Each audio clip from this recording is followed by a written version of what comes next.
The first step to changing a flat is using your tire lever to separate the tire from the rim. Make sure that your tube is deflated as much as possible, and then insert the tire lever underneath the tire. Push the lever forward along the rim to force the tire off of the rim track.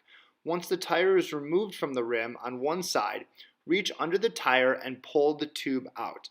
Once the tube is completely pulled out from under the tire, pull out the stem.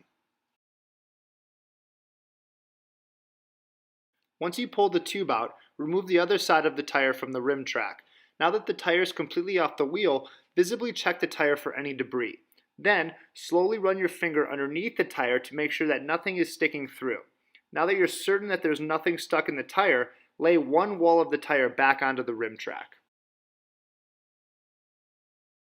Now you're ready to thread the new tube into the tire. Begin by opening the valve of the stem. Once it's open, push the top of the valve to make sure that it's ready to inflate.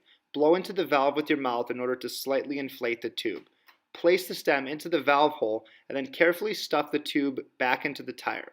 Make sure that the tube does not get twisted at all. Once the tube is flush with the rim track, start to pull the other side of the tire onto the rim. In order to prevent a pinch flat, take a few extra seconds to ensure that the entire tube is under the tire.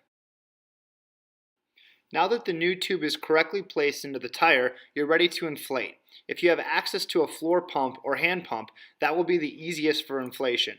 If you're out riding, you may only have access to a CO2 cartridge. Read the instructions for your inflator and CO2 cartridge to make sure that you inflate the tire properly. You should empty the entire contents of the CO2 cartridge into your tube. Be careful when gripping the stem and CO2 cartridge because it'll be very cold. Be sure to close the valve on the stem and then you're ready to go.